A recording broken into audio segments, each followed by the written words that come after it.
checks. All departments, conduct your final safety checks and report back to the bridge. Engineering, confirm reactor status and warp core integrity. Engine is ready.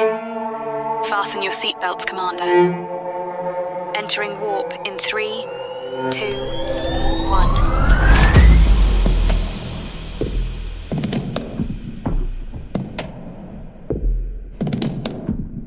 The bridge is all yours, Commander. Welcome to the command deck.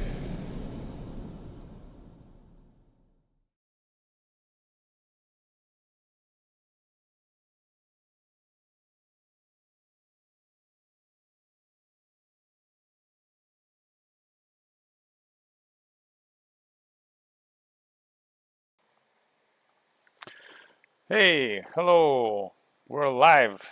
Hey, hello. Oh, again, the sound again. Just let me mute it. Okay. Now, here we are. Hello, guys. We're back with CommandDeck podcast. Isaac, Lobo, good night. Spanish friends in the chat. Yeah, let me tell them real quick. That we'll have this podcast in English today, Spanish lives another day. Isaac y Lobo, hoy toca en inglés, ya. Yeah. Vamos a dejar el directo con Santi para otro día, pero bueno, tengo que hablar con Santi y lo haremos un día de estos. Así que gracias por estar ahí, dejar un like ya de paso. Okay, so today we have a special guest again for the second time coming, and well, yeah, wait here. Okay, so yeah, we have Njord with us today, and we also have Agent StarAtlas today, and let's hope that Ron Carlos is coming later. Maybe we don't know yet. So how are you, Njord? Doing well. I appreciate you guys having me on again. Yeah, it's been we've been pretty busy the last few weeks, but moving forward, and we've got some things to talk about and share that are coming up with the DAO. Awesome. And Solas, how are you? Very good. Excited to jump into it. Got some good StarAtlas news. Got good SuperPhoenixDAO news. I'm sitting on my red cube, ready to see all the rewards and maybe partake in the merge coming up. I'm pretty excited about it. Awesome. Yeah, you got a red cube, an epic cube, right? Yep, I minted a red cube right off the bat. It was pretty nice. Nice. That was really rare, really difficult to get. So enjoy it and congrats. So we're gonna start talking about SuperPhoenixDAO and the news that they have for today. Some news, some leaks are really good, really amazing. So stay with us, don't miss it. And then, depending on the time that we have left after that, we're gonna talk also about the crew packs and yeah, the airdrop that StarAtlas is gonna do finally after some time. And yeah, they announced that in the town hall for maybe later without a date, and it seemed like it would be a long wait, but now it's not so long. It's coming very soon. So yeah, we're gonna start with Njord and SuperPhoenixDAO. So first of all, how was the mint of the cubes? Was it as you expected, or maybe better, or what can you tell us about that? Sure. Yeah, we can go over the mint a little bit. I would say, plus and minus across the board. There was a lot of prep that went into it, kind of working up to it, a lot of the marketing and talking to other groups and out there in Web3 and all of that good stuff. I was on here chatting with you guys, obviously, beforehand too, which was great. But I will say we expected to mint around a couple of thousand. That's what I was really kind of targeting. We came in a little shy of that, I say around the 1,500 mark, but overall, the support was phenomenal. I think we had a lot of really good kind of viral traction that happened those first couple of days. And then we were able to extend the mint a little bit longer, kind of an extra probably 10 days from what we originally thought, because demand kind of just kept coming in, day after day. It was pretty consistent, which was great, which was really good. And so we kind of did that promotion around like the July 4th holiday here in the US. It was kind of fun, and that helped a little bit. We offered basically a raffle kind of system for a couple of free higher tier data cubes for anybody who was purchasing maybe on that specific day or in that time period or that window. So that can help too. We boost sales a little bit there in the end, those last day or so. I will say, just market timing could have been better, I think. But all things considered, the summer is a little slow. It just kind of is in general in Web3. And then the market itself has been kind of flat lately, and we offered sales in both Atlas and in Solana, so you could purchase a data cube during the mint for 1.5 Solana, or the equivalent was at the time about 73,000 Atlas. Now, of course, during the process of the mint, the market shifted a bit. Atlas went down, and so people pivoted, of course, to capitalize on the savings, which is great. I'm totally fine with that, happy about it. When it all shook out, I say we have about 2/3 now of our holdings are in Atlas token, which again is good. I'm really happy about, and we haven't touched a single token of those. But as everyone knows, or anybody who's watching, there's been a lot of sell pressure, right? Some of which I think came out recently. There's been discussion about how kind of the receivership for FTX, I think, has been creating a pretty heavy amount of sell pressure here in just the recent month or so. But it's all good. I think, again, I'm really optimistic for what's coming here in the next couple of months, what we're building, what StarAtlas is doing, what Solana overall is doing. So I feel really good about it. We're obviously going to sit tight here for a bit. And just kind of move forward with the merge, which was always kind of on the roadmap and the plan for the next piece, and then start working toward our airdrop and trying to tie things together with the DAO token, shortly following Breakpoint. Cool. A lot of information already. Awesome. Yeah. Always got plenty going on. Well, I'll be honest, I probably have now between 3 and 4 standing calls weekly between the developers, the StarAtlas group, folks that are helping me out with the project, and then just kind of, in general, some agents that I have as far as marketing goes. So it's all good, but yeah, keeps me busy and keeps the information flowing. So Nice. We have Dominic Vane in the chat. Hey, what's up, Dom? Hey, Dom. And we have Isaac asking something here. He's asking, can I visit SuperPhoenix if I can't get any token of your DAO? Yes. So yeah, the way we're going to have it structured, obviously the SuperPhoenix in Real Engine, Unreal Engine is going to be a little ways out yet. The data cubes that are going out now are kind of the permanent lifetime membership and access to the ship. But they come with a lot of perks, right? There's going to be airdrops. There's going to be kind of preferential treatment for future events. We're really going hard after kind of the entertainment side of the venue. And there'll just be, spaces that are kind of layered with VIP access depending on rarity and cube access limited.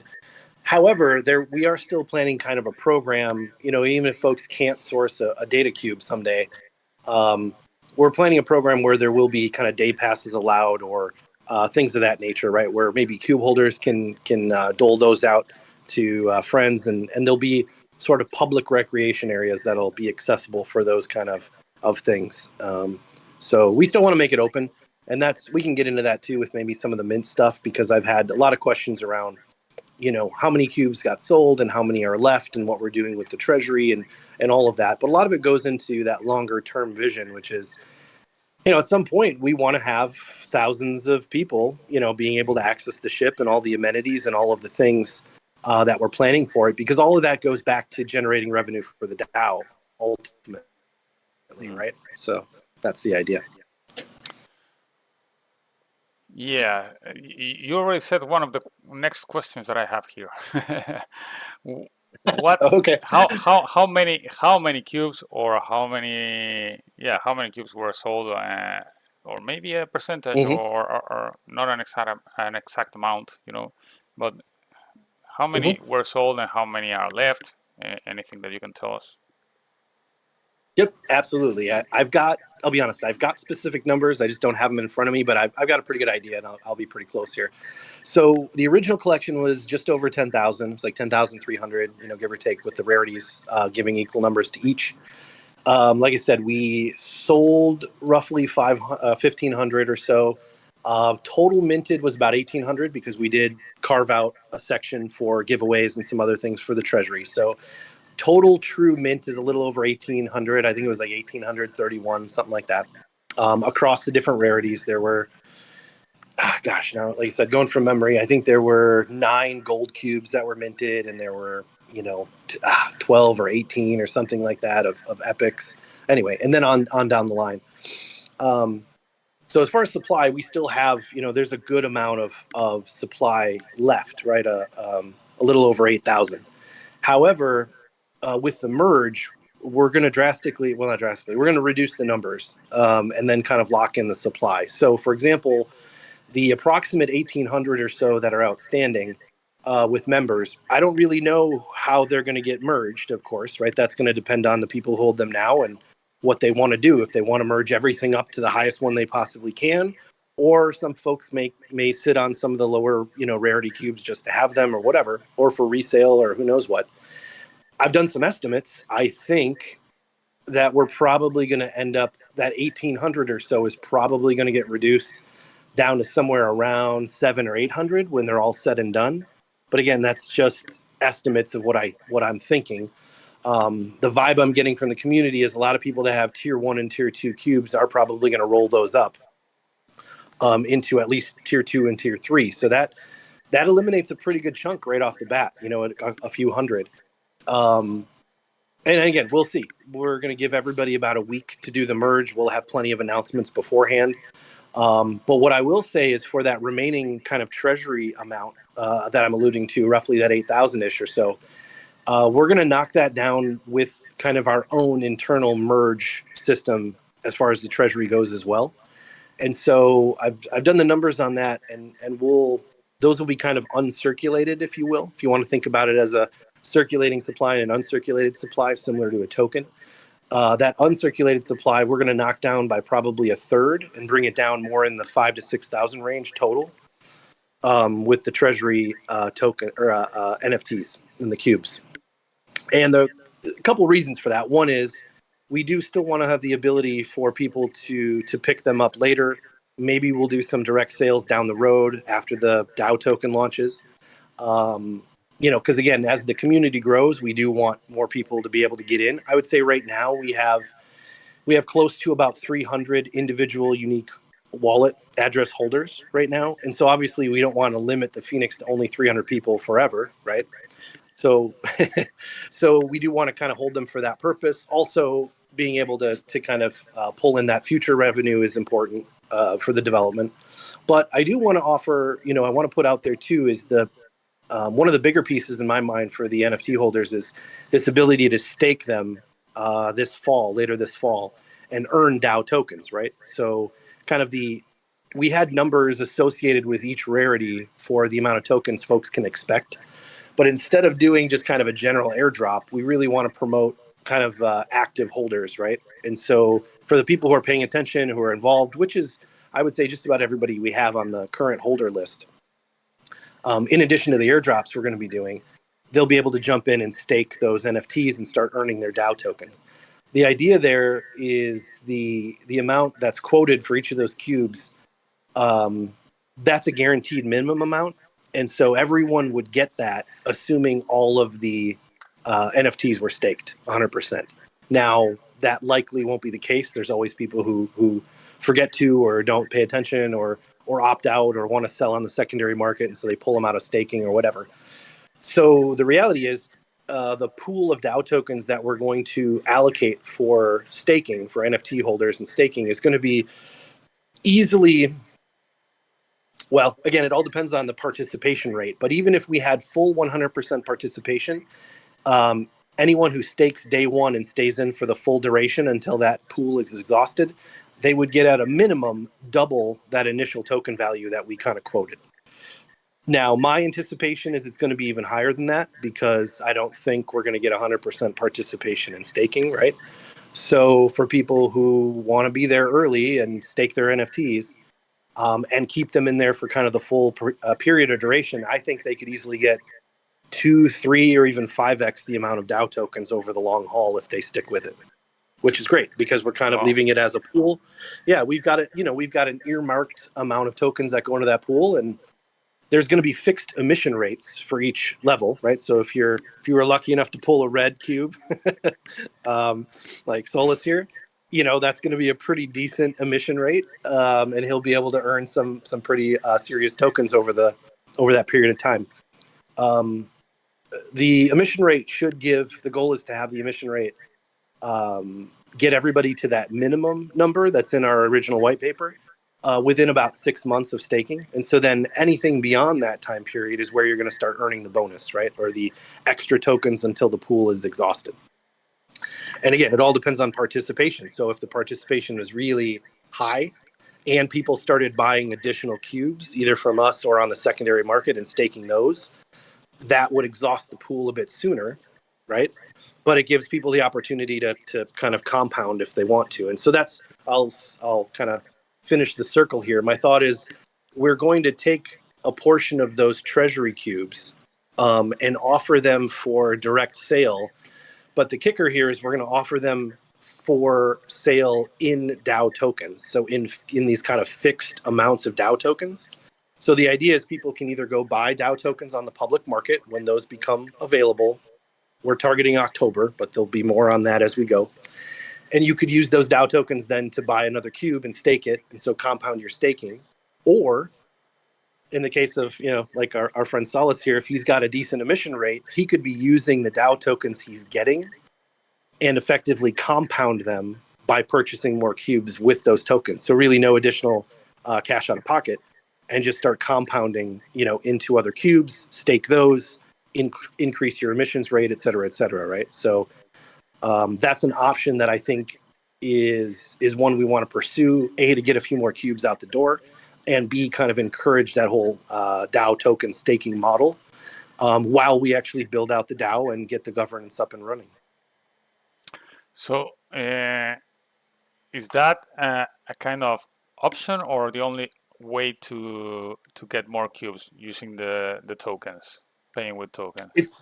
It's going to be an option. I'm not sure yet if we're going to make it the only way, because we do have, the secondary market is currently open, right? So you can go on Magic Eden right now, and there's probably, I'll be honest, the supply is pretty tight. There's only about 20 cubes out there for sale in total on Magic Eden right now.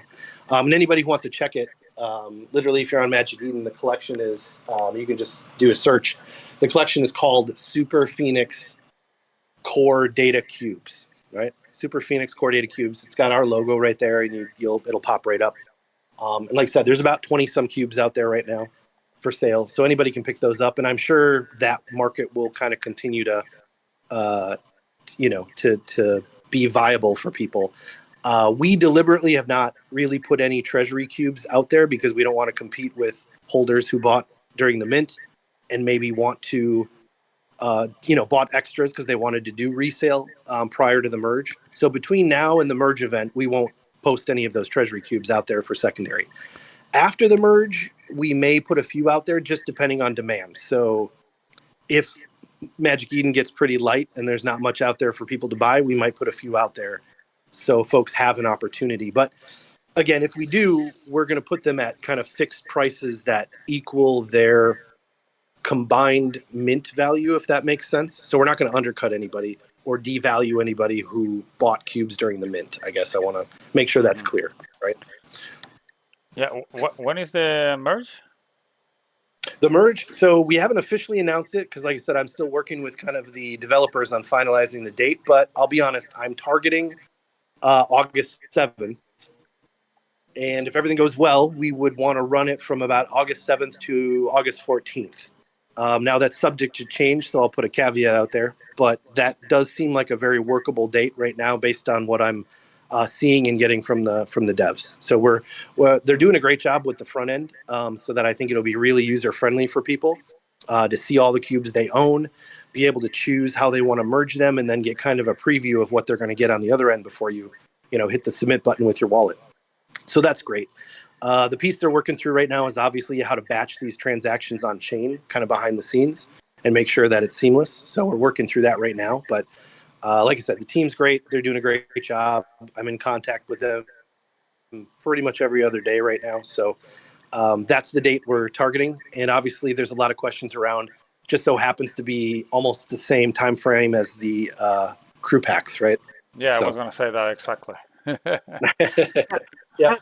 You're answering all my questions already, pretty much. But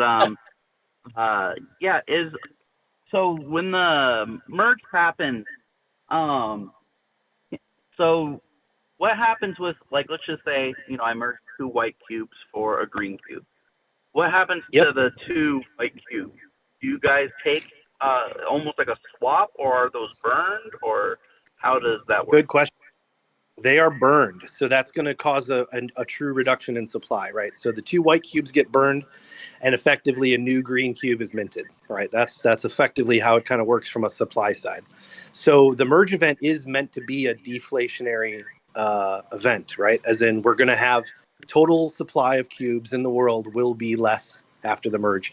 And again, if my kind of estimates are correct, we're probably going to reduce the entire collection by about 30%. Yeah. Wow. Yeah, that's amazing. Even with the DAO, the staking for the DAO tokens, really it's amazing to get in early in this project. And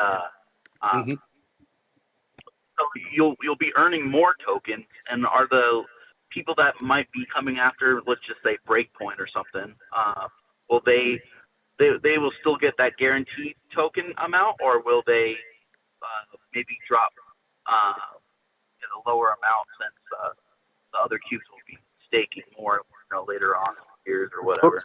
Yeah, that's a great question. So I guess you're kind of right in your assessment there. Is once staking begins, the guaranteed amount no longer applies, right? Because it's a fixed pool. So and it's not fair really to say that someone who's been staking since day one gets 500 tokens, and then someone who buys in the day before the end of the pool exhausts also gets 500 tokens, right? It's just not going to work that way. So it does. It absolutely benefits people who are active and participating, and people who are early. That's really how it's kind of structured to be. Yep. Now, I will say the pool is significant. So the pool is more than enough to cover. I'll be honest. If we just had the current NFT holders right now, roughly those 300 holders, and they all staked on day one, and not a single person bought another cube or staked another cube, the staking pool would give everybody almost, I don't even know if I want to say this right. It would give almost everybody about a 10x on the base token amounts that we've quoted. So it's pretty significant. Wow. But again, I fully anticipate that we're going to get more cubes out into the world, and people will be able to compound, right, and sort of double down, which means they're also going to take some cubes from us using that DAO token model. So give up some of their early earned tokens, or buy some right off the market to get a cube and start compounding those earnings. So again, that's going to dilute the pool, of course. So I don't want to say, I don't think 10x is realistic, but however, in theory, if it was just the current pool of holders and no one else, 100% staked, that would be the current mechanics, is almost, not quite, but just shy of that, maybe 9x or something. So it's a significant pool. There's a huge opportunity. It's just going to be time-based instead of, because it's on a fixed emissions curve, right? Which again, I'm putting together kind of the fine details of this, and that'll all be published long before we go live with it, which the intent is kind of October. Because frankly, the token launch, the public sale token launch, and the NFT staking kind of go hand in hand. And we really want to promote, that's going to be the main thing we're promoting at Breakpoint this year. Cool. So before we go into the leaks and the breakpoint event and all that, Hey, let- can I mention one more thing on that? Mhm. yeah, Yeah. So, God, I lost my train of thought already. Let's see. I'm sorry, I had to pick up something. Man, I totally forgot actually. no problem. um, I'm I trying to think. I can Oh, ask. so that's what I was gonna say. Okay. So a lot of people are, stressing out about StarAtlas, and a lot of people, were listening to the FUD before the crew drop, and we're getting out of the project, or a lot of active players were leaving, or at least just not as active as normal. It would almost be beneficial. I know some people were, kind of downgrading their fleet, because they're not as active on Sage or whatever. But if potentially maybe not got out of StarAtlas completely, but maybe sold a few ships and invested it in these cubes, you could essentially be in score with a Super Phoenix. With the DAO cubes, though, with the DAO coin. So that's kind of interesting. 100%. Yeah, you're 100% correct.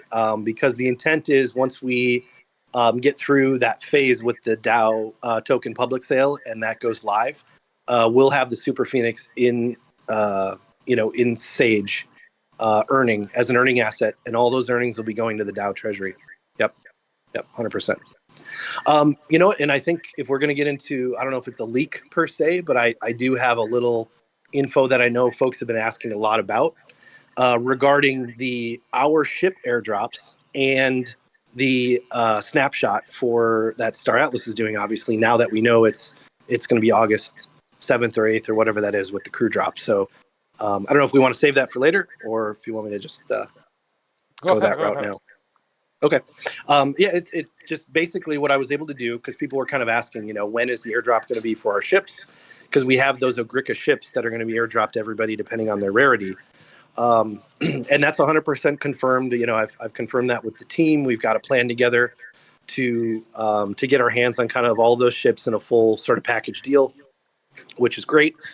But obviously with timing, we have to go through our merge process first because we don't even actually know what the final supply is going to be yet. And we don't know what the final highest rarity cubes for individuals are. So for example, there's a bunch of people sitting on, tier 1 or tier 2 or tier 3 cubes who are going to merge up into, 3s and 4s and even 5s. And so I can't even get a fully accurate count. Now I have estimates again, but I can't get a final count of the number of ships we need in each level and each rarity until we complete that merge process, which is mid-August. And as we know now, the crew drop and the snapshot are going to occur before that. So of course there was there was a lot of chatter in our Discord about how we're going to manage that. So I just want to put everybody's mind at ease. I had an excellent conversation last week with the team at StarAtlas, including Michael Wagner, and so we have we've basically solidified an agreement with StarAtlas that even though our ship drop will be later in August, maybe even into early September, just depending on our timing and how we get through the claim. We have to build the claim process right on our own webpage after the merge. But in any case, regardless of that, we've solidified an agreement with the team that all the unopened crew drop, airdrop crew and components will go along with the ship. So any of our cube holders who bought in, got the mint, with the promise of those ships, will still be guaranteed all of those components and crew, just as you would if you already had the ship in your possession at the airdrop. So at the snapshot. Nice. Yep. So That's very cool. we're good. Yep. Yeah. So, yeah, just a reminder from Solas, and I was going to remind the chat also in the same way that you can ask any questions in the chat also, and we will read them and we will try to answer those questions. So, I was going to ask something before I forgot right now. Hey Nord, so Yeah. the Titan, what is the Titan's crew going to be doing? Obviously, you need the crew to run the ship. So for your airdrop, but what if you pull an anomaly? What if you do this? Are you having any plans with the crew specifically? Are you guys gonna be purchasing more crew for the Titan, or just what's your thoughts on that? It's a great question. So, excellent question. So, ironically enough, we haven't locked in the kind of crew airdrop for the Phoenix itself. However, that's not really an issue here, neither here nor there, because I made a point of basically purchasing 500 of the platinum crew in those 10 packs when they came out about a month or so ago.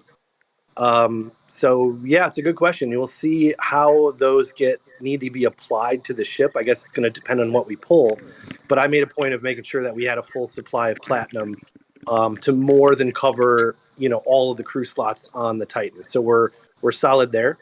But yeah, as far as rarity goes, I guess we'll find out. We'll see. If we do pull an anomaly, it'd be kind of slick, but I guess we'll cross that bridge when we come to it. Raffle it off to the highest bidder in the DAO or something. We absolutely could, and I'm all about that, of course, right? Like I think having some of those big raffles are huge. Yeah, a donation to CommandDeck podcast. we have a wallet for you if you need it. And it's going to be now that you mentioned. You should do a live event, like opening packs as well for the community. That'd be cool. An opening? I was just thinking that because you have to choose, my understanding now, and we can get into this a little bit later, but you kind of have to choose when you're opening, I believe, which faction you want these crew packs to come out in, right? Yeah. So that actually just occurred to me now as we're talking about it. We will probably have to do some kind of internal voting with the cube holders just to see what they want to do and how they want to divvy out these crew packs, even just amongst the faction groups, right? Or what factions we're going to pull. I think that's a great idea. I'm all about it. We should be able to do some cool live events around it and potentially some giveaways because we definitely have a few extras. So absolutely. Yeah. So I was reading the chat. So they're saying yes. Who bought the Titans and how much money? Excellent question. It was you. That one's still, the first part is it was you, at least in part, at least one. Mm-hmm. Mm-hmm. And how much money? Do you want to say anything new? I think you answered that question the last time, but I think I did, and I kind of have to stick to that same range. Yeah, I think everyone knows that.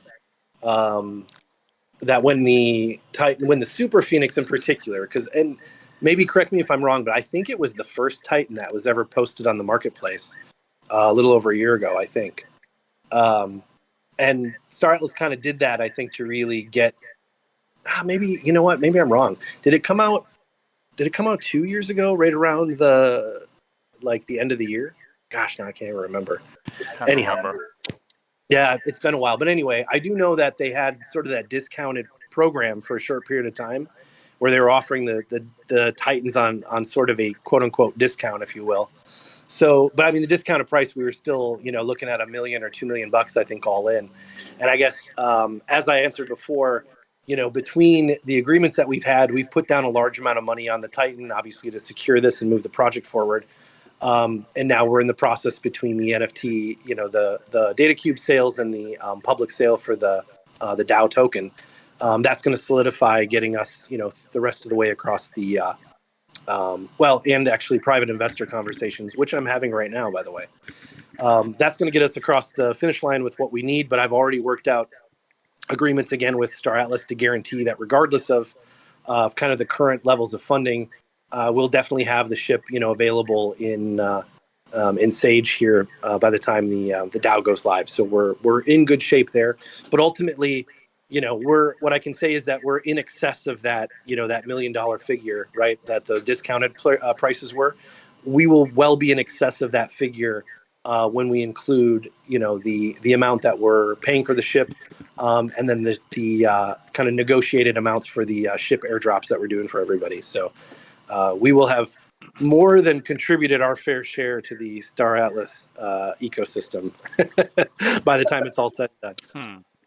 That's awesome. So Sage soon for the Titan. Pretty interesting. Yeah, I mean, we're a few months out. You know, I don't want to Yeah. jump the gun there, but yeah, we're a few months out, and so absolutely, yeah. Yeah, I might have got some insider information. The Titans for StarAtlas were on a epoch, or not epoch. What's it called? They're selling in stages. So I don't think the Titans are at. I think they went up drastically in price. Let's just say I don't know the prices specifically, but I heard they went up quite a lot, is what I heard. So correct. Amazing grab you got there. And I think Yeah. the best Titan of all. Yeah, they said think they were going to raise the price a lot for next tranche or something like that. Yeah, the next round. Yeah, I believe you're correct. And so you know, there's a risk with getting in early, which is what we're kind of pushing through now, and that's getting it, you know, going through our process of raising the funds and distributing the ownership and kind of building out the project. So obviously there's a risk there because the game's not completely ready. I think the most difficult proposition I have these days is you know, being able to sell the vision, because we don't have a fully functional UE5 virtual space to go through. You know, when the Titan ships are fully built out and you can walk through them, they'll be sold in a heartbeat, right? Because they'll be just so unbelievably, you know, massive and functional and have so much opportunity. I think it'll be a slam dunk. It's a little trickier, you know, at this early stage. So same as the whole project, I guess. Yeah, I know we talked a lot about it last time you were on.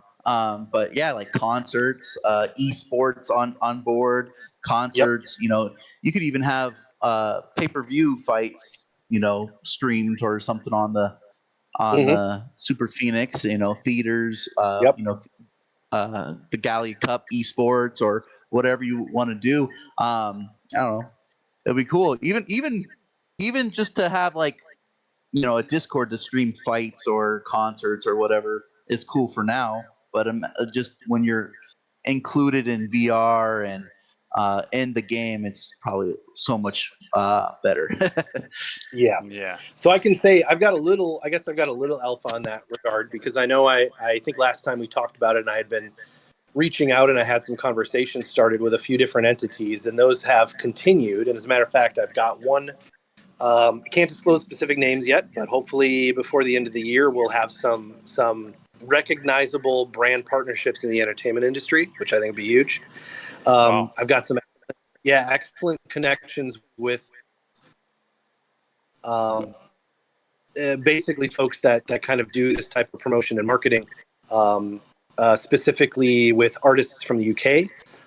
And then I've got a pretty large regional venue here in the US that may be that's interested in kind of a parallel virtual venue for what they already do, which is very cool. Another side note, when it comes to just general creators in Web3, I've got some conversations lined up with the, believe it or not, the folks over at Drip House. I don't know how familiar everybody is with those folks. Oh yeah. They're doing a lot with kind of the digital art space right now, with kind of their drips and doing like the NFT art and that sort of thing, which is cool. But they're moving into a wider range of creators now. They're actually getting podcasts creators that are going on Drip House, and they're moving into kind of the music entertainment venue space. And so we're looking at you know, part of these are, you know, a lot of this is going to be more your up and coming type artists. But again, whether it's NFT art, whether it's you know, musical entertainment, there's a huge ability here for collaboration, because we're going to have all of those kind of spaces, right, on the Super Phoenix. So of course we want major headliners, and we want, you know, the buzz, and we want some huge, you know, huge drivers for people to come to the Phoenix, and we're definitely pursuing that, like I said, and hopefully by the end of the year we'll have some big announcements for that. But in the meantime, in between those kind of anchor events. We still want to be able to use the space and create the space as a place for people to just come and hang out and be able to put their art and their entertainment out there, right? So I'm kind of working on both levels right now, and I think again the folks at Drip are great because they're already kind of Web3 native, and they're getting a lot of traction in the space, and they're kind of they're obviously supportive and work within the Solana ecosystem. So all of that has a lot of good synergies with what we're doing, right? So anyway, that's some cool stuff that I've been kind of working on in the short term. But yeah, it's going well. I can say we're making good progress on that, and I do agree with you, Solace. I think long before we even get a full 3-dimensional virtual space, venue on the ship active and running, we will absolutely have the ability to do kind of a virtual portal, via our site that's kind of gated for cube holders, right? To be able to start doing kind of initial, I guess, a little more Web 2-esque kind of events, but to still get the ball rolling, I think, and kind of create that that user group and that environment. We want to get that started earlier than later. Yeah. Yeah, that would be cool. Amazing. Brave Club, Shaddix, Jindu, maybe get the Absolutely. StarAtlas concerts going again. Yep. Yep. Even streaming UFC or something. Anything cool. I love this Mhm. community, and I'm excited for it. Yeah, and in VR, I'm just waiting for anything in VR.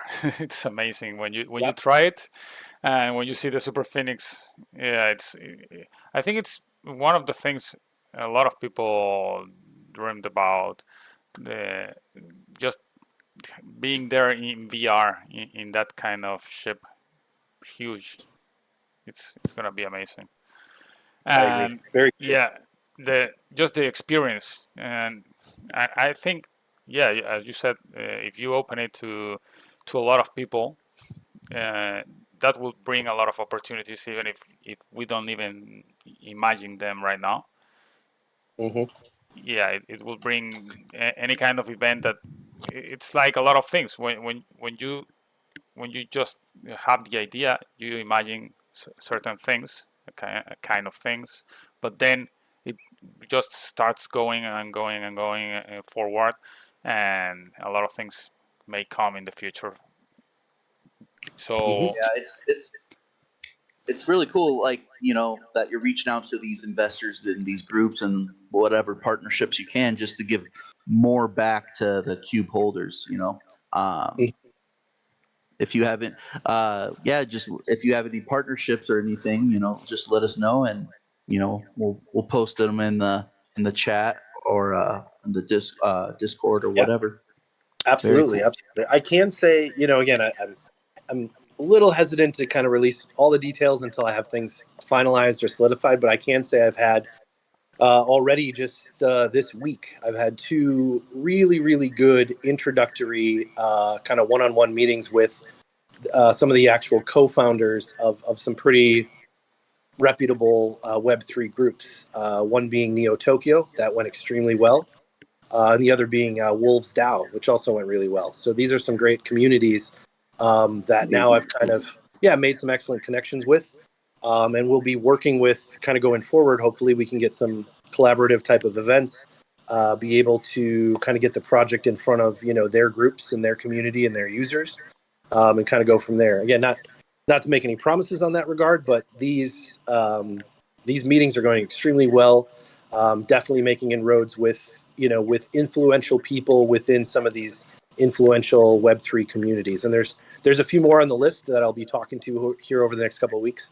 But again, the deeper we can go, with the brand, with the DAO, with the Phoenix, that's just how this is going to be, right? It's going to be a slow build, but I think it's going to ultimately, attribute to the overall success, right? Because you go slow and you kind of build a solid base. Already our core community in Discord, and the cube holders have been phenomenal. I mean, the feedback we received, those first few days or during the mint was great. Frankly, it was a lot better than I even expected, which is really encouraging. So I'm glad people really like what we're building and the direction we're going.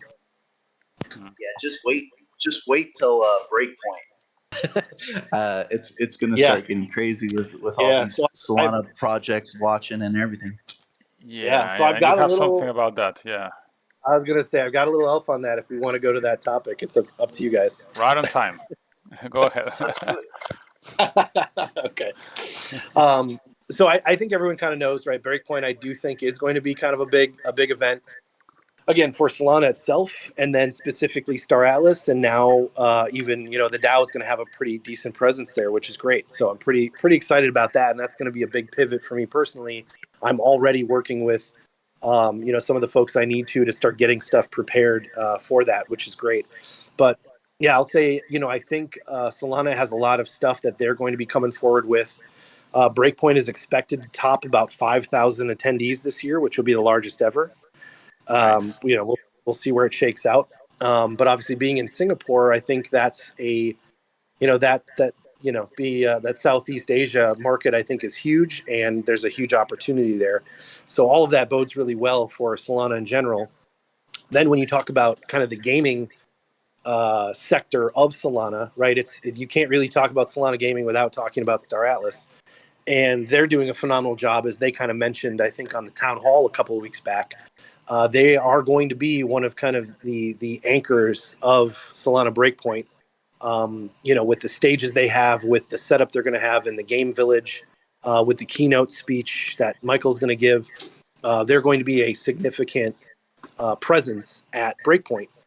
In addition to, they're also going to be doing kind of their first annual kind of in parallel event, which is the StarAtlas Summit, which is going to be on the third floor of the same facility, the same building. So there's going to be all this transfer over from folks who are attending Breakpoint in Solana, being able to come down and check out StarAtlas and their entire floor and everything they've got going on. And the cool part is, on that floor now, there's a spot carved out for a few of the projects like ours who are affiliated with StarAtlas to showcase what we've got going on. And so I'm kind of happy and excited about that. The DAO will have a table, we'll have a booth there, we'll have a bunch of merch for giveaways, we'll be able to do some interviews. I'll be able to be on stage I'll be going on stage to do a full presentation for the DAO at the StarAtlas Summit. And I believe there's also going to be kind of a breakout session or a panel interview where I'll also be able to be on the panel and kind of talk about building the project in Web3 around the StarAtlas ecosystem and kind of going from there. So I think it's going to be great. There's a huge opportunity to get in front of a whole new audience, both in Breakpoint itself and then specifically in StarAtlas and their summit and what they're doing. The DAO itself will also have a kiosk up in the gaming village in Breakpoint as well. So I'll be doing both kind of simultaneously and just getting as much exposure for the brand as possible. And like I said, I think a lot of our messaging is, we're obviously going to talk about the NFTs and the cubes and the holders and how all of that went, and try to put people into the ecosystem. But we're also going to be kind of pivoting at that time and talking about the DAO token, the public sale, the launch, the NFT staking, and all of that, because it'll be coming just a few short weeks later, after the wrap up at Breakpoint. So you're gonna be there, and how many people of your team between those lot of events? I will, yeah, we'll see. So I will definitely be there. I'll definitely be doing all of the talking as far as that goes. Archetype will definitely be there as well. I've already confirmed with him. He's done all the graphics for us, which is amazing. He's going to be a man with many hats that day, though, because he's also going to be representing Dark Core Roasters and probably helping out one or two of the other teams that'll be there as well. So it's great. So we'll definitely have a bit of coverage.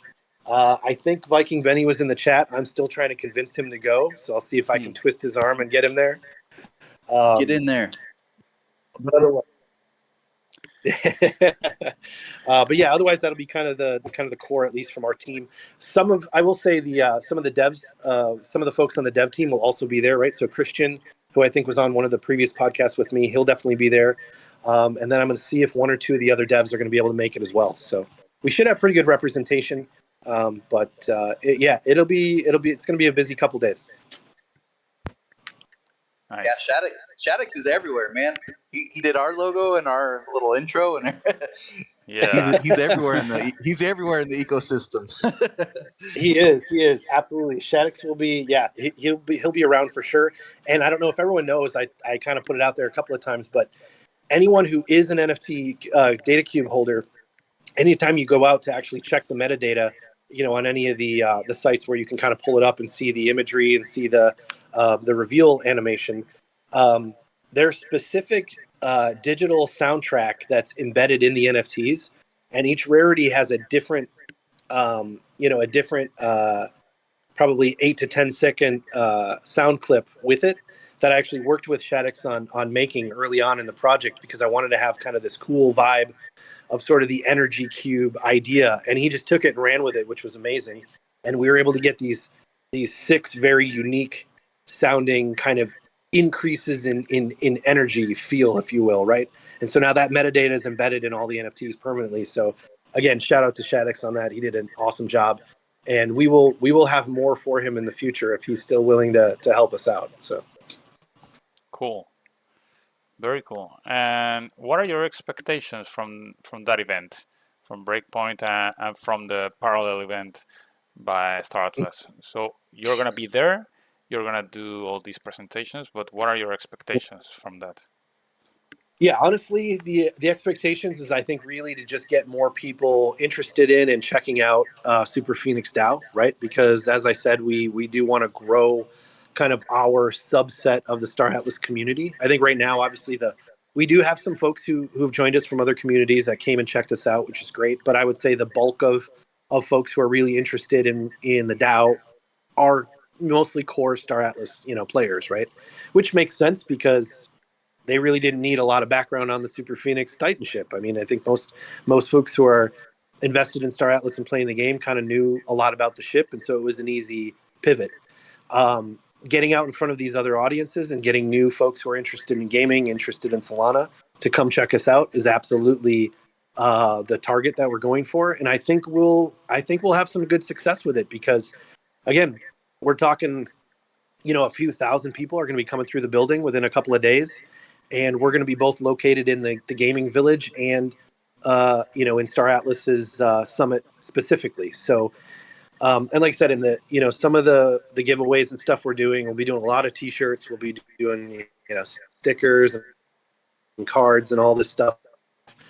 One thing I don't want to promise, because it's still in the works, but if I can figure this out or finish it the way I want to have a very compelling, very cool AR experience available at Breakpoint for people.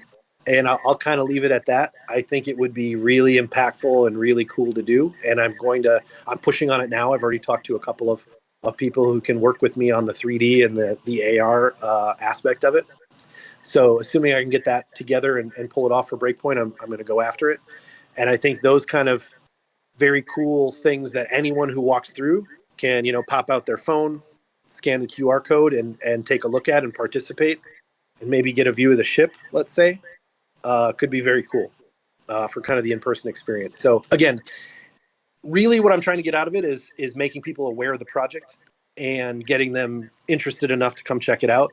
Because what I've found is, for the most part, when people actually take the time to come and check it out, I get a really positive response, which is great. So the barrier has really just been getting in front of as many people as possible who are interested in Web3, interested in gaming, and are familiar with Solana, right?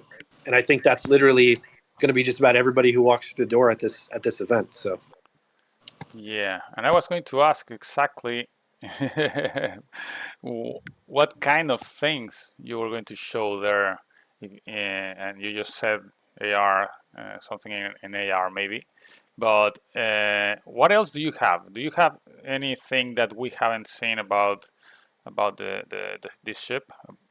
I mean, maybe some new pics, some images, some videos, anything else, or how are you going to show it to the public there? yeah, excellent question. So we, there's a lot of existing artwork, a conceptual artwork that's been done. I am talking to the team right now on being able to get the 3D modeling of the exterior of the ship.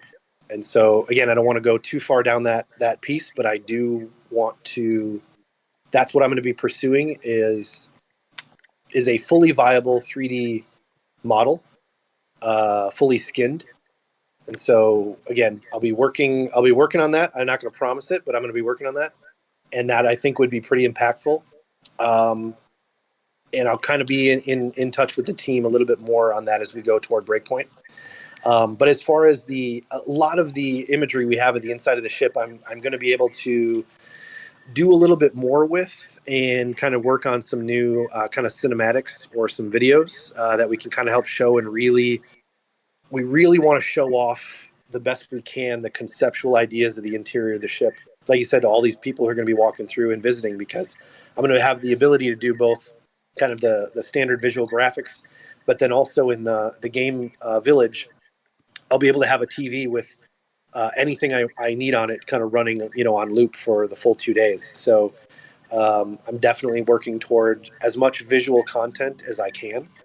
And I think we've got some really good stuff we can pull together, not just what we've already done, but I think we can build on some of that stuff now too, and get a little bit more, a little bit deeper kind of graphical, presentation together for everyone who's going to be coming through.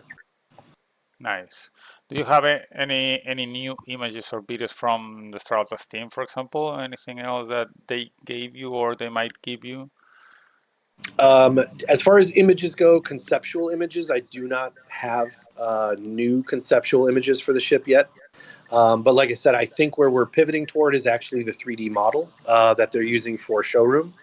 And so moving forward with getting some advancements on the 3D model that are not yet out for everyone to see, that's what I'm going to be working toward for Breakpoint. Yep, because I think that'll be pretty impactful to get that together. Yep. Yeah, for sure. A 3D model will be amazing to see. Yeah. Mm-hmm. Solas, are you going to say anything? I mean. Oh, yeah. So, I was going to ask. I don't know if you have the data.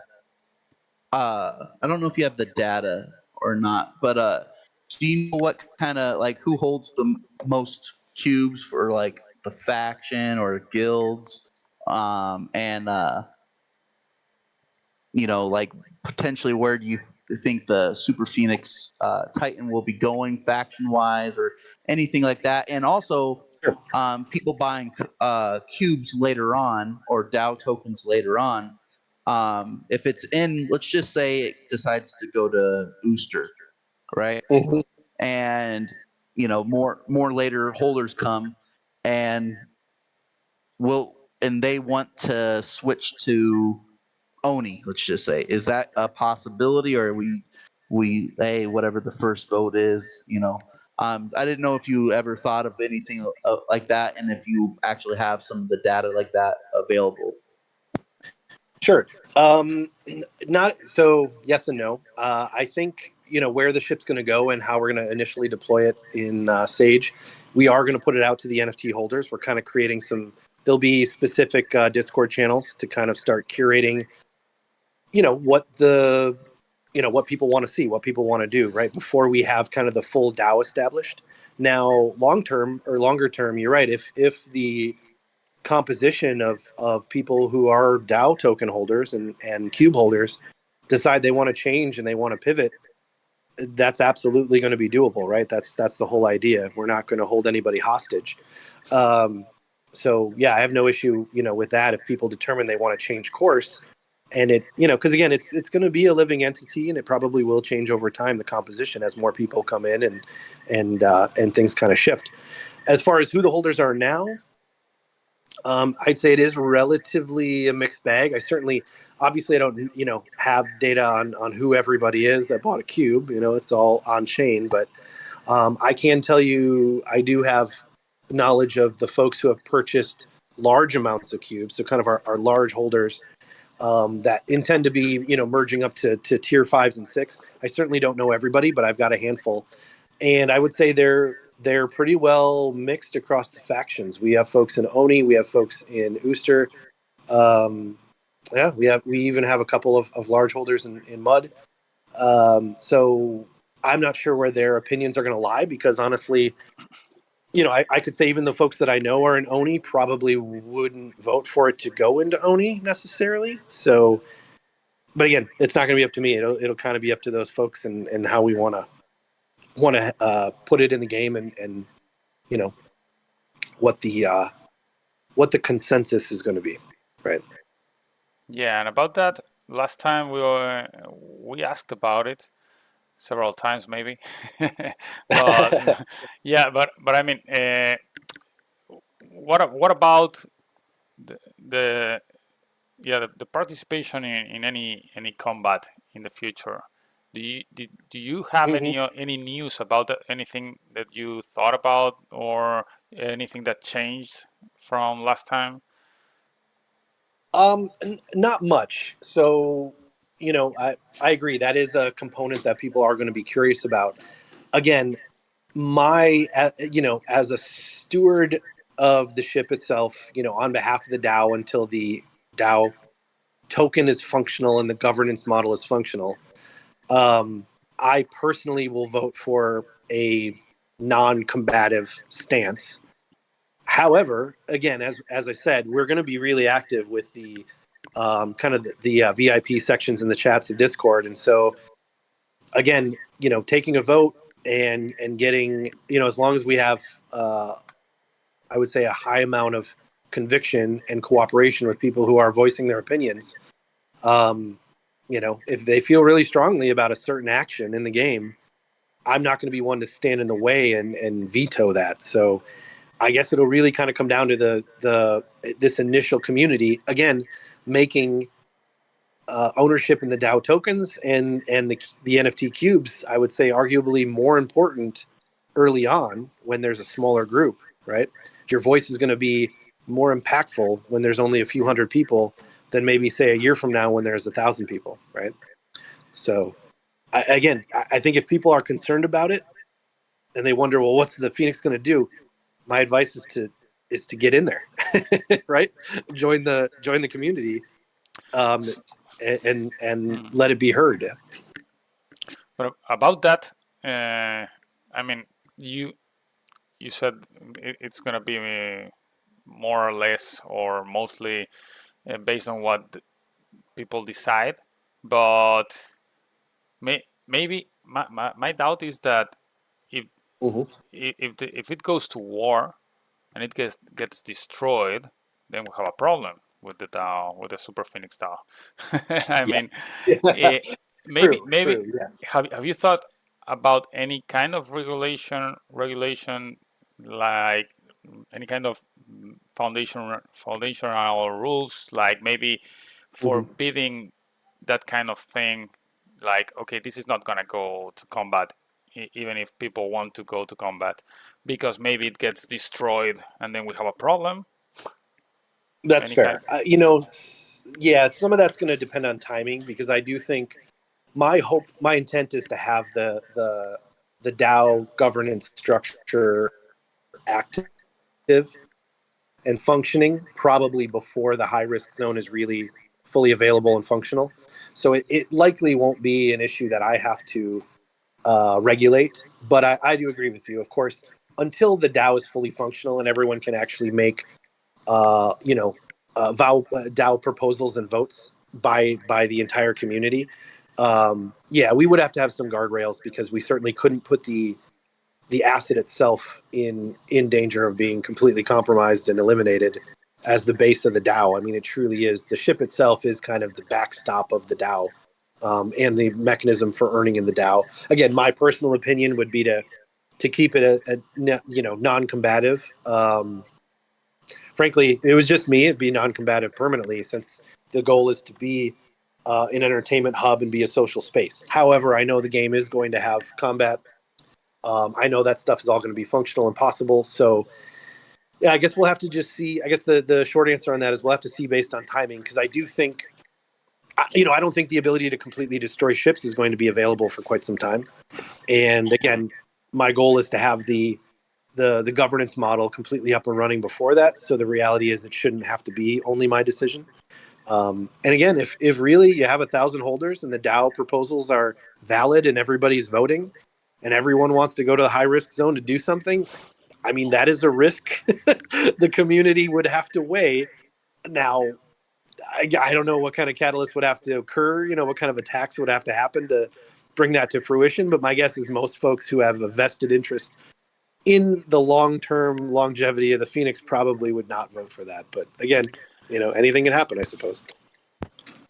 Interesting. Yeah. I Just think one second. of it as a Let me say hello to Beyond the Horizon. Popping in late, but I just wanted to say hi. What's up, gang? Njord. Hello, mate. Okay.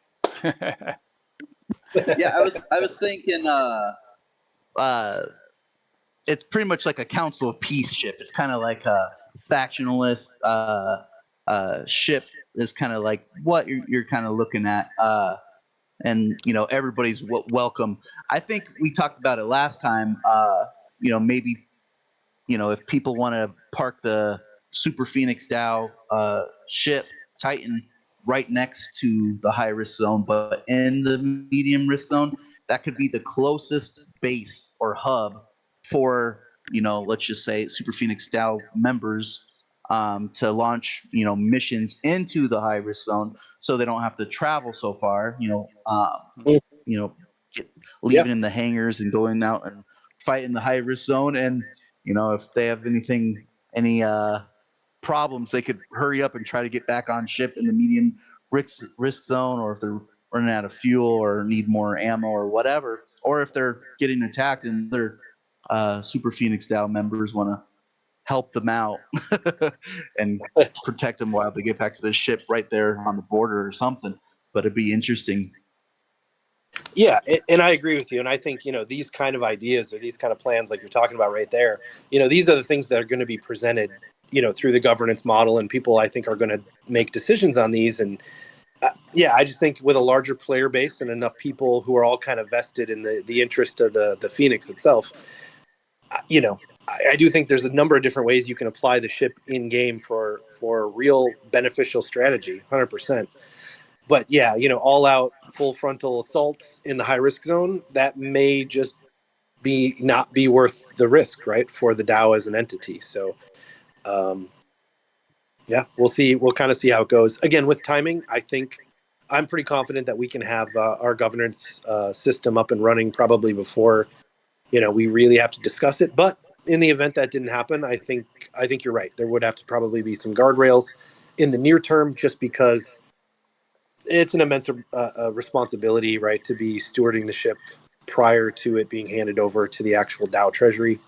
And I personally, right, I think it's being designed and geared toward that entertainment hub space, and frankly, kind of going between getting faction passes and going between kind of the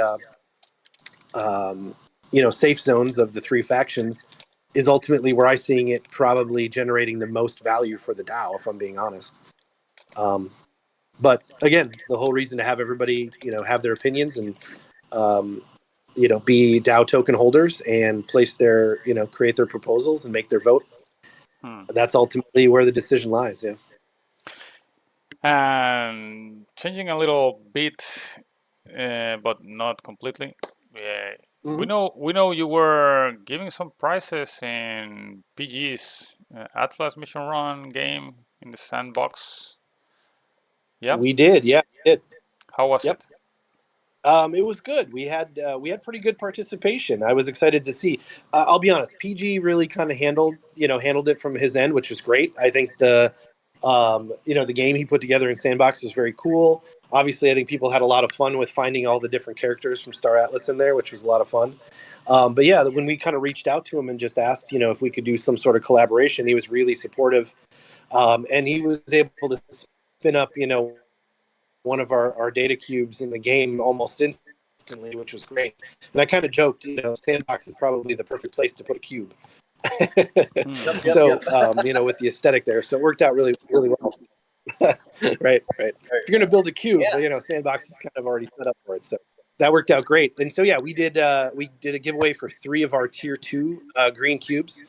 and we did one each week. And so, PG kind of created that separate quest of having to find the cubes throughout his game space. And for anybody who completed it and sent him proof, he kind of put their names into a raffle. So, we had a lot of fun with it. It was really good. We just finished up the last one a couple days ago on Wednesday. And Yeah, was it good participation? And from your side, from your perspective, was it good enough for you? For SuperPhoenixDAO? Good question. We probably didn't. I wouldn't say we got a lot of new, people coming in and checking out the DAO because of it. I would say it was folks who are already pretty familiar with StarAtlas and maybe were already familiar with the DAO. But I will say from the social media side of things, I was able to repost, all the winners and all the things going on that PG was putting out about the game, which was great. And a number of those things got picked up on social media and kind of spread out a little deeper. So I think that aspect was good. So yeah, kind of the social marketing aspect of it, I think was well worth it. Yeah. And I'd be definitely happy to do some more of those kind of collaborations for sure. Yeah, it was nice. I was sorry. Go ahead. No, go. Oh no, I was really trying to get a green cube. I was trying pretty hard. I know Kepler was blessed with one, won a drawing, and I think another one was Deadshot. Two, for Deadshot. And two. Oh, he got Yeah, two. Okay, so he did get the third one. He ended up getting the third one. Yeah, just a couple days ago. Yep, you're right. Now let me tell you about Deadshot. He is a fiend. He'll game once he sets his mind to something, he will do it. So he grinded out for those 2 cubes for him to get both of those. He also grinded out for a D8 back in Escape Velocity. So that's pretty nice. Oh, very cool. Very cool. Yeah. But very cool. Yeah, it was a very fun game, and shout out to PG, and it was a great collaboration. I thought it was fun. Yeah, we have a question from Beyond the Horizon. He said, a comment more than a question, but he was saying, Ravies made me nervous on Nomads when he said he thought it would be used as a war machine. I just want to put on VR goggles and walk around the Super Phoenix and watch Post Malone perform in VR. Yeah, if he said he thinks it will be used as a war machine, well, I have my doubts.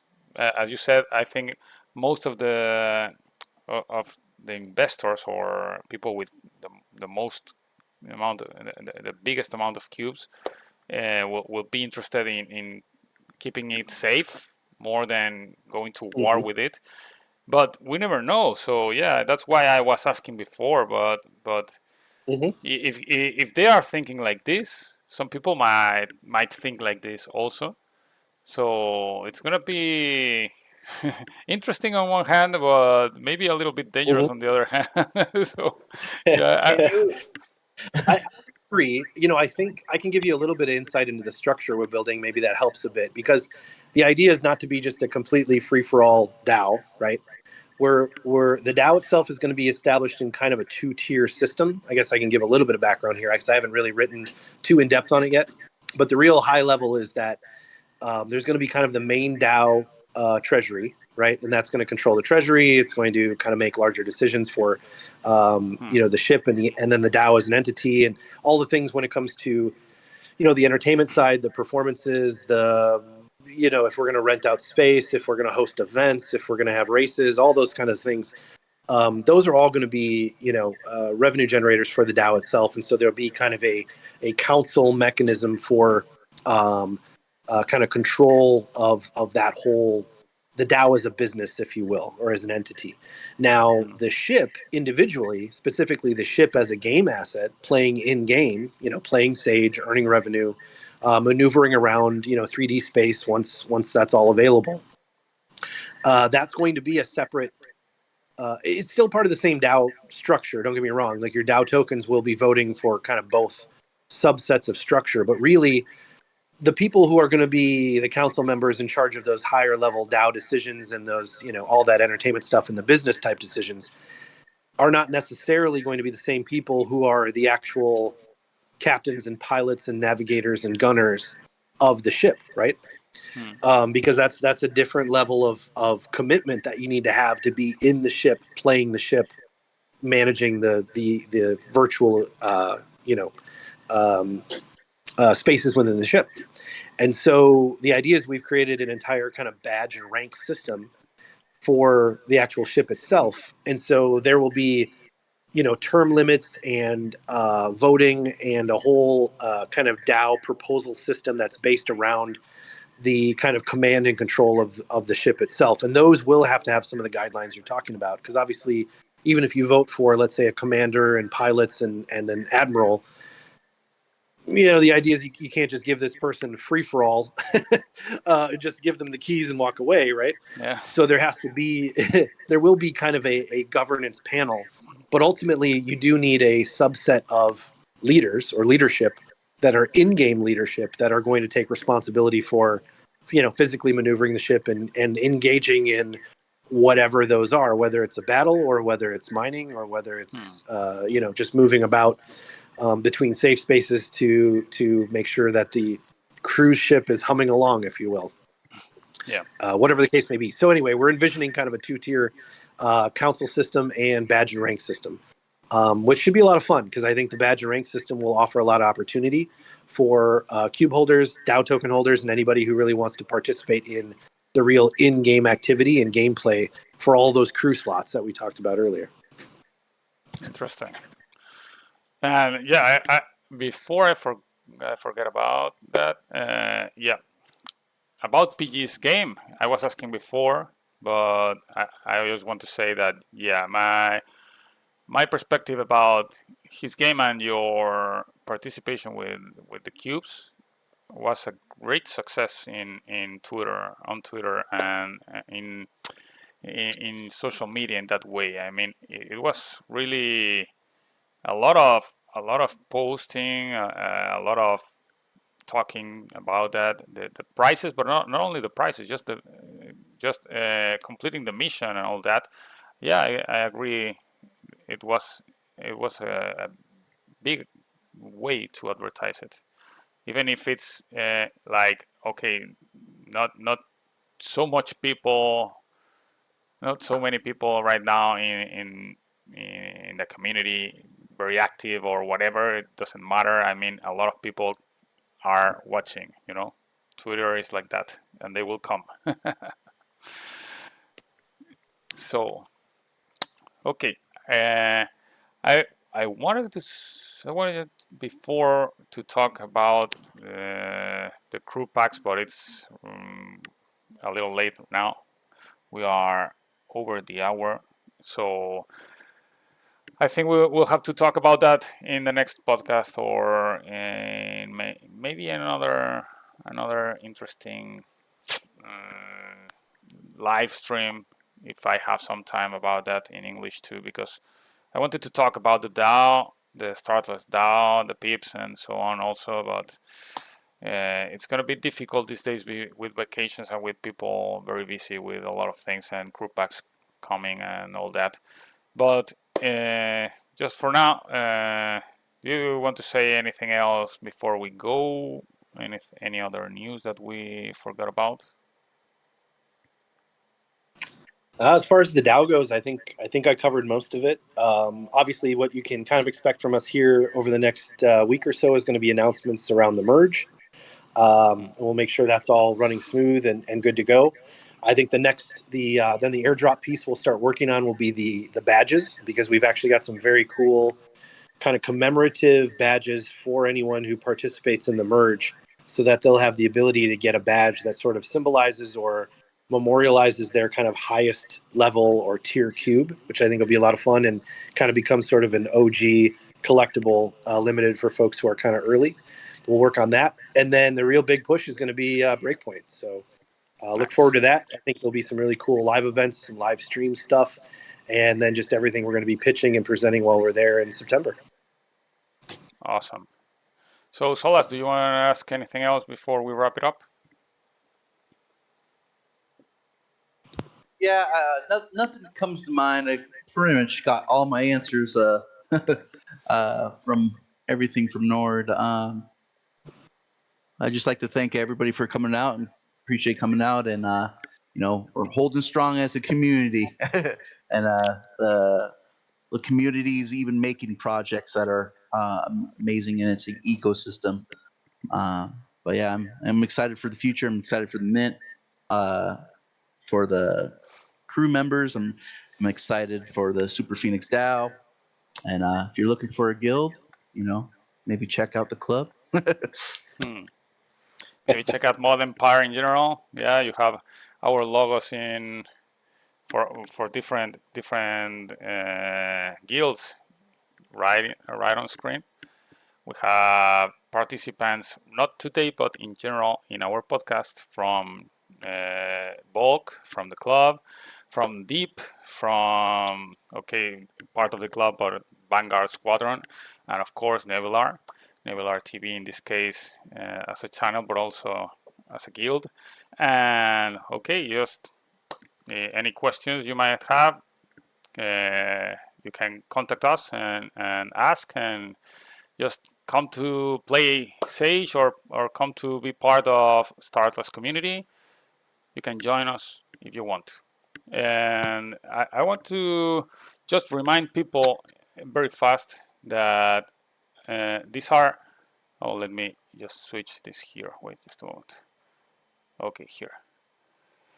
This is what's coming next for the crew packs. Okay, so for StarAtlas crew packs, on August 8th, we're gonna have the snapshot of ship owners. Then August 9th, airdrop of crew packs and ship components to ship holders. August 13th, crew pack sales and opening experience releases. And August 20th, crew support added in Sage Labs. So an important thing is that they said that before the 20th, we have to, or people who are playing in Sage with their fleets, they have to take their fleets to the CSS and disband the fleets. If they don't do it before that date, the StarAtlas team are gonna force it, and you're gonna lose any cargo that you have in your fleets. Okay, so remember that it's an important point. I think that's What day was most that of again? it. The 20th. The 20th. Okay. Yeah, and any other important thing to remind people about? No, I think that's Just don't attack the Super Phoenix Titan or you'll get a bounty. That's about it, really. Me. yeah, that's a good one. Yeah. So thank you very much. Thank you very much, everyone. Thank you guys for being in the chat. Thank you, Njord, for coming again. By the way, I want to tell you that of course you're invited. Next time you have anything that you want to talk about or you want to announce or whatever, or any news that you have or any collaboration or whatever, just tell us. We are open to have you again here and to collaborate. Absolutely. Yeah, I appreciate you guys having me on, and I'll keep it in mind because I'm hoping we should have a lot more details and some good info, kind of in that run up before Breakpoint. So yeah, that'd be great. Awesome. And thank you, Solas, for being here. Also, we didn't have Ron Carlos. We were expecting him at some time, but he was traveling or anything. So next time. Thank you, Solas. Thank you. So thank you, everyone, and see you next time. I think I'm not forgetting anything else. So yeah, see you next time. Bye bye.